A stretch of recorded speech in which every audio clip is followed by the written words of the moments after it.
നമസ്കാരം ഡാർക്ക് സ്റ്റുഡിയോയുടെ പുതിയ വീഡിയോയിലേക്ക് എല്ലാവർക്കും സ്വാഗതം. നമ്മൾ ഇന്ന് നോക്കാൻ പോകുന്ന ഈ ഒരു സ്കിൻ ടോണിൻ്റെ അത് സാച്ചുറേഷനും അതേപോലെ ബ്രൈറ്റ്നസ്സും ഇങ്ങനെ കൂട്ടാൻ കുറയ്ക്കുക എന്നുള്ളതാണ്. ഞാൻ കുറച്ചും കൂടെ സിമ്പിളായിട്ട് പറയുകയാണെങ്കിൽ ഇയാളുടെ കളർ ഡെപ്ത് ഇതിപ്പോൾ ഒരു വെള്ള പോലത്തെ ഒരു കളറിലേക്ക് കുറച്ചും കൂടി ഒരു മഞ്ഞ പോലത്തെ ഒരു കളറിലേക്ക് കൊണ്ടുവരാം, ഇല്ലെങ്കിൽ കുറച്ച് ഡാർക്ക് ഷെയ്ഡുള്ള കളറിലേക്ക് കൊണ്ടുവരാം. അതേപോലെ ആളുടെ ബ്രൈറ്റ്നസ് മുഖത്തിൻ്റെ തെളിച്ചം കൂട്ടാം, അതുപോലെ വേണമെങ്കിൽ കറുപ്പിലേക്ക് കൊണ്ടുവരാം. ഈ ഒരു കാര്യം എങ്ങനെ ചെയ്യാമെന്ന് നോക്കാം അല്ലേ. നേരെ കളർ ഗ്രേഡിങ് പേജിലേക്ക് പോവുകയാണ്. അപ്പോൾ ഞാനൊരു കാര്യം കൂടെ പറയട്ടെ, ഇത് നമ്മുടെ പഴയ ചാനലല്ല കേട്ടോ, അത് വേറൊരു ചാനലാണ്. അതുകൊണ്ട് പറ്റുവാണെങ്കിൽ ഒന്ന് സബ്സ്ക്രൈബ് ചെയ്ത് പോവുക. മറ്റൊരു ചാനൽ എന്ന് പറഞ്ഞാൽ ഒരുപാട് വീഡിയോസ് പലതരത്തിൽ കിടന്നുകൊണ്ട് അതിങ്ങോട്ട് ഗ്രോത്ത് ആവുന്നില്ല. പലതരം സബ്സ്ക്രൈബേഴ്സ് ഇനാക്റ്റീവായിട്ട് കിടക്കുകയാണ്. നമ്മുടെ എഡിറ്റിങ്ങിൻ്റെ സബ്സ്ക്രൈബേഴ്സ് എന്ന് പറയുന്നത് കുറഞ്ഞ ഒരു 1000 സബ്സ്ക്രൈബേഴ്സേ ഉള്ളൂ. ബാക്കി 4000-ഓളം വരുന്ന മറ്റ് പല സബ്സ്ക്രൈബേഴ്സ് ആയതുകൊണ്ട് അധികം പറയുന്നില്ല. നിങ്ങൾക്ക് ഇഷ്ടമാവുകയാണെങ്കിൽ സബ്സ്ക്രൈബ് ചെയ്ത് പോവുക കേട്ടോ. ഇതിൻ്റെ അത് ഞാൻ നോഡ് കൂടെ ആഡ് ചെയ്യാണ്. Alt S option S short cut കേട്ടോ ആഡ് ചെയ്തു. ഞാൻ ഈ എഫക്ട് പാനലൊന്ന് ഓഫ് ചെയ്യാണ്. ഇവിടെ കുറച്ചുകൂടെ വലുതായിട്ട് ഇവിടെ നോഡ് കാണാമല്ലോ. ഓക്കെ, പിന്നെ അതേപോലെ ഇവിടെ ഗാലറി ഒന്ന് ഓഫ് ചെയ്യാണ്. അപ്പോൾ നിങ്ങൾക്ക് അത്യാവശ്യം വലുതായിട്ട് കാണാൻ പറ്റുന്നുണ്ടാവും അല്ലേ.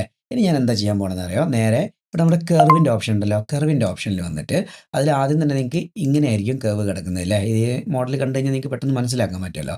അത് കഴിഞ്ഞ് മൂന്നാമത്തെ ഒരു ഓപ്ഷൻ ഉണ്ട്, ഹ്യൂ വേഴ്സസ് സാച്ചുറേഷൻ. അപ്പോൾ സാച്ചുറേഷൻ എന്താണെന്ന് കറക്റ്റായിട്ട് മനസ്സിലാകാത്തവരുണ്ട്, ഞാൻ ഒന്ന് കാണിച്ചു തരാം. ഈ ഒരു സാച്ചുറേഷൻ ശ്രദ്ധിച്ചോട്ടോ. ഇത് ഞാനൊന്ന് കുറയ്ക്കുകയാണേ. കണ്ടോ, ബ്ലാക്ക് ആൻഡ് വൈറ്റ്. സാച്ചുറേഷൻ കൂട്ടിയാൽ എന്തായി, ഇതാ കണ്ടോ, ഇങ്ങനെ ചുവന്ന് വരും. അതായത് ഉള്ള കളറിനേക്കാളും ഭയങ്കരമായിട്ട് ഡെപ്ത് വരും. ഇത് റീസെറ്റ് ചെയ്തിട്ട് ഈ ഒരു കളറാണുള്ളത് മുന്നോട്ടേക്ക് നീക്കിയാൽ കണ്ടോ ചുവന്ന് വരുന്നത്, ഇതാണ് സാച്ചുറേഷൻ കേട്ടോ. ഈ ഒരു കളറിൻ്റെ മാത്രമല്ല പച്ചയൊക്കെ എല്ലാത്തിനെയും കൂട്ടാൻ പറ്റും കേട്ടോ. പക്ഷേ നമുക്കിവിടെ ഫേസ് മാത്രം കൂട്ടിയാൽ മതി, പച്ചയുടെ സാച്ചുറേഷൻ ഒന്നും കൂട്ടണ്ട. അതിന് വേണ്ടിയാണ് നമ്മൾ ഈ ഒരു കേവ് എടുത്ത്. ഓക്കെ അല്ലേ. അതിന് ഈ ഒരു പിക്കറില്ലേ, ഈ ഐ ഡ്രോപ്പർ എന്നൊക്കെ പറയുന്ന സംഭവം, അത് വെച്ച് ഫേസ് ഒന്ന് നമുക്ക് ഡിക്റ്റേറ്റ് ചെയ്യാം. ഇത്ര ഏരിയ ഒന്ന് ഞാൻ ഡിക്റ്റേറ്റ് ചെയ്യണേ. ഓൾമോസ്റ്റ് ഒരേ കളർ തന്നെയാണ് കണ്ടോ. ഇവിടെയാണ് പിക്കായി. അതിൻ്റെ അർത്ഥം എന്താണ്, നമ്മുടെ എല്ലാവരും സ്കിൻ ടോൺ എന്ന് പറഞ്ഞാൽ റെഡിഷ് ആയിട്ടുള്ള, അതായത് റെഡ് ടു യെല്ലോ എന്നിടയ്ക്ക് വരുന്ന ഓറഞ്ച് ടോണാണ് എല്ലാ മനുഷ്യൻ്റെയും സ്കിൻ ടോണായിട്ട് കൂടുതലും വരിക. അപ്പോൾ നമുക്ക് ഈ ഒരു പോയിന്റ് കിട്ടിയില്ലേ ഇവിടെ. ഈ ഒരു പോയിന്റ് ജസ്റ്റ് ഒന്ന് മേലേക്ക് ഉയർത്തി നോക്കിയാൽ നമുക്ക് ഏകദേശം മനസ്സിലാക്കാൻ പറ്റും ഏത് ഏരിയ ആണ്. നമുക്ക് കണ്ട താഴേക്ക് ആക്കി നോക്കിയാൽ വേഗം മനസ്സിലാക്കാൻ പറ്റും. കണ്ടോ, ഫേസ് ഇങ്ങോട്ടേക്ക് നീക്കി നോക്കാം, ഇങ്ങോട്ടേക്ക് നീക്കി നോക്കാം. അപ്പോൾ എവിടെയാണ് കറക്റ്റായിട്ട് നമുക്ക് ഈ ഒരു പോയിന്റിലാണ് കറക്റ്റായിട്ട് ഫേസ് നല്ലപോലെ ബ്ലാക്ക് ആയിട്ട് വരുന്നത് അല്ലേ. അത് നമുക്ക് ഗ്രാഫ് നോക്കിയാൽ മനസ്സിലാവും. കണ്ടോ, ഇവിടെയല്ലേ പൊങ്ങി കൂടുതലും ഗ്രാഫ് നിൽക്കുന്ന ഓറഞ്ചിൽ. പിന്നെ ഇവിടെ ഒരു ഇത്തിരി ഉണ്ട്, അത് വേറെ ഓറഞ്ചാണ്. ഈ ബാക്ക് കാണുന്ന മഞ്ഞയാണ് കേട്ടോ. അത് നമുക്ക് കുറച്ച് ദിവസം ചെയ്ത് കഴിഞ്ഞാൽ ഒരു ഐഡിയ കിട്ടും. ഓൾമോസ്റ്റ് അത് തന്നെയായിരിക്കും. വേണമെന്നുണ്ടെങ്കിൽ അവിടെ താഴ്ത്തി നോക്കിയാൽ നിങ്ങൾക്ക് അത് കറക്റ്റായിട്ട് മനസ്സിലാക്കാൻ പറ്റും. കണ്ടോ, ബാക്കിലുള്ള ഭാഗം കൂടി മഞ്ഞ് പോയി. ഓക്കെ, അപ്പോൾ നമ്മളെ കുറച്ച് ദിവസം ചെയ്ത് കഴിഞ്ഞാൽ ഒരു എക്സ്പീരിയൻസ് കിട്ടും, അത്രേ ഉള്ളൂ. ഞാൻ നിങ്ങൾ ഇതുപോലെ ചെയ്ത് നോക്കിയാലും മതിയിട്ട്. അപ്പോൾ ഞാൻ ഈ കറക്റ്റ് ഈ പോയിന്റിനെ നേരെ മേലേക്ക് വെക്കുകയാണ്. അപ്പോൾ എവിടെയാണ് കൂടുതലും ഈ ഒരു കളർ വരുന്ന ഫേസിൻ്റെ അത് കണ്ടോ, ഒരു ഓറഞ്ച് കളർ വന്നു അല്ലേ. ഈ ഓറഞ്ച് കളർ ഇങ്ങനെ മാക്സിമം കയറ്റി വെക്കുന്ന കൂടുതൽ ഇപ്പോൾ ഇത്രയും ബ്രൈറ്റ് ആയിട്ടുള്ളൊരു ഗേൾ ആയതുകൊണ്ടാണ്.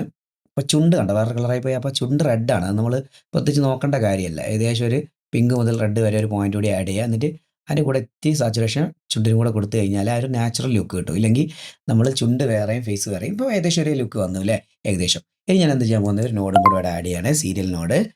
പാരലൽ നോഡൊക്കെ ഇട്ട് ചെയ്യാൻ പറ്റും. നമ്മളിത് ഏറ്റവും ചുരുക്കി പറയുന്നതുകൊണ്ടാണ് ഇപ്പം ഇങ്ങനെ കാണിക്കുന്നത്. എന്നിട്ട് എന്ത് ചെയ്യാൻ പോവാണ്, ഇതിൻ്റെ തൊട്ട് പറയത് ഹ്യൂ വേഴ്സസ് ലൂമിനൻസ് എന്ന സംഭവമുണ്ട്, ലൂമ. ഓക്കെ, ആ ലൂമേൻ്റെ കേവിലാണ് മാറ്റം വരുത്താൻ പോകുന്നത്. അപ്പോൾ ഇതേപോലെ തന്നെ ഫേസ് ഒന്ന് ഇങ്ങനെ ഡിറ്റക്ട് ചെയ്തു. ആ ഒരു പോയിന്റ് തന്നെയാണ് നമുക്ക് ഇവിടെ കറക്റ്റായിട്ട് കാണാനും പറ്റുന്നുണ്ട്. ഇത്തിരി മേലേക്ക് ഉയർത്തി നോക്കിയാൽ കണ്ടോ, ആളെ ഫേസ് പിന്നെയും വെളുത്ത് വരുന്നത്. ഇത്തിരി ഡാർക്ക് ആയിട്ടുള്ള ഫേസൊക്കെ ആണെങ്കിൽ നമുക്ക് കല്യാണ വീഡിയോസിലൊക്കെ ഇതേപോലെ ബ്രൈറ്റ് ആയി കൊണ്ടുവരാം. ഡാർക്ക് ആക്കി കൊണ്ടുവരാമെന്ന് പറഞ്ഞു കഴിഞ്ഞാൽ ചിലപ്പം ഭയങ്കര ഒരു ഇതേപോലെ കട്ടയായിട്ട് കാണുന്ന ചാൻസ് ഉണ്ട്. ഇത് ഒരു ലോ ക്വാളിറ്റി പിക്ചർ ആയതുകൊണ്ടാണ്. നിങ്ങൾ നല്ല ക്വാളിറ്റിയിൽ എടുത്തൊരു വീഡിയോ ആണെങ്കിൽ നല്ല രസം ഉണ്ടാവും കേട്ടോ. ഞാനിപ്പോൾ ഇത്തിരി ഫേസിൽ വൈറ്റും കയറ്റി. ഇതേപോലെ നിങ്ങൾ എന്ത് ചെയ്യുക, കുറച്ച് ഡാർക്കിഷ് ആയി പോയ ഫോട്ടോസ് ഉണ്ടെങ്കിൽ, ലൈറ്റ് അധികം എത്താത്ത ഫോട്ടോസ് ഉണ്ടെങ്കിൽ ഇതൊന്ന് ട്രൈ ചെയ്ത് നോക്കാം. അപ്പോൾ നിങ്ങളുടെ മുഖത്ത് നല്ല മാറ്റം ഉണ്ട്. അത് ഞാൻ പറയാൻ കാരണം ഞാൻ ഇത്തിരി കറുത്ത ആളാണല്ലോ. അപ്പോൾ എനിക്കിത് കറക്റ്റായിട്ട് അറിയാൻ പറ്റും എങ്ങനെയാണ് നമ്മൾ ഫിൽറ്റർ ഇടുന്ന അതേ പരിപാടി തന്നെയാണ് ഇവിടെയും ചെയ്യുന്നത്. പക്ഷേ എന്താണ്, വേറെ കാര്യമൊന്നുമില്ല, കറുത്തിരുന്നാലും വെളുത്തിരുന്നാലും പ്രശ്നമല്ല, അങ്ങനെയൊന്നും ഞാൻ പറയാല്ല കേട്ടോ. എന്നാലും വേണമെന്നുണ്ടെങ്കിൽ നമ്മുടെ മുഖം കുറച്ചുകൂടി ബ്രൈറ്റിഷ് ആയിട്ട് കാണിക്കണം എന്നുണ്ടെങ്കിൽ ഇതേ ഒരു മെത്തേഡ് ഫോളോ ചെയ്യുക. ഓക്കെ അല്ലേ. അതേപോലെ നമ്മൾ വെബ്സൈറ്റിൽ പ്രീമിയം കോഴ്സ് സ്റ്റാർട്ട് ചെയ്തിട്ടുണ്ട്. പെയ്ഡ് ആണ്, ചെറിയ പേയ്മെൻറ്റേ വാങ്ങുന്നുള്ളൂ. അതിൻ്റെ ഡെമോ ഒരു വേർഷൻ താഴെ ആഡ് ചെയ്തിട്ടുണ്ട്. അതിൽ കയറിയിട്ട് നിങ്ങൾക്ക് ആ വെബ്സൈറ്റിൽ നിന്ന് കാണാൻ പറ്റും. അതെങ്ങനെ നോക്കാമെന്നുള്ള അതിൻ്റെ വീഡിയോയും ചെയ്തിട്ടുണ്ട്. അതിൻ്റെ ലിങ്കും ഡിസ്ക്രിപ്ഷനിൽ കൊടുക്കാം കേട്ടോ. വേറെ ഒന്നും കൊണ്ടല്ല, സംഭവം പിടുത്തം വിട്ടിട്ടുണ്ട്. തീറ്റി കൂടി മുട്ടി പോകുന്ന ഒരു അവസ്ഥയിലേക്കാണ് പോകുന്നത് യൂട്യൂബ് ആയിട്ട് കളിച്ചിട്ട്. ഓക്കെ, അപ്പോൾ പ്രീമിയം കോഴ്സിൽ താല്പര്യം ഉണ്ടെങ്കിൽ ജോയിൻ ചെയ്യുക. ഫുൾ വാട്സപ്പ് സപ്പോർട്ട് ഉണ്ടാവും. അതിനുവേണ്ടി പ്രത്യേകം ഗ്രൂപ്പ് കാര്യങ്ങളൊക്കെ ഉണ്ട്. എല്ലാ വിധത്തിലുള്ള സപ്പോർട്ടും അതിൽ കൊടുക്കുന്നുണ്ട്. പിന്നെ പ്രീമിയം ക്ലാസ്സിൻ്റെ ഒരു വീഡിയോ വീഡിയോ നമ്മൾ ചെയ്തിട്ടുണ്ട്. അതിൻ്റെ ലിങ്കും ഡിസ്ക്രിപ്ഷനിൽ കൊടുക്കാം. ഒന്ന് കണ്ടു നോക്കുക. അപ്പോൾ നേരത്തെ പറഞ്ഞ പോലെ പുതിയ ചാനലാണ്. പറ്റുകയാണെന്ന് സബ്സ്ക്രൈബ് ചെയ്യുക. അതേപോലെ വീഡിയോക്ക് ഒരു ലൈക്ക് തരിക. നമുക്ക് പുതിയൊരു മുന്നേറ്റം നടത്തി നോക്കാം. മറ്റേ ഇനാക്റ്റീവായിട്ട് കിടക്കുന്ന ചാനൽ ഒഴിവാക്കുന്നതല്ല പറയുന്നത്. അതിനകത്തും വീഡിയോസ് ഇടും. എന്നാലും ആ കൂട്ടത്തിൽ നമ്മൾ ഈ ഒരു ചാനലും കൂടെ ഗ്രോത്ത് ചെയ്ത് കൊണ്ടുപോകാൻ പറ്റുമെന്ന് നോക്കാം. നിങ്ങളുടെ സപ്പോർട്ട് ഉണ്ടെങ്കിൽ അടുത്തൊരു വീഡിയോയിൽ കാണുന്നവരെ ബൈ.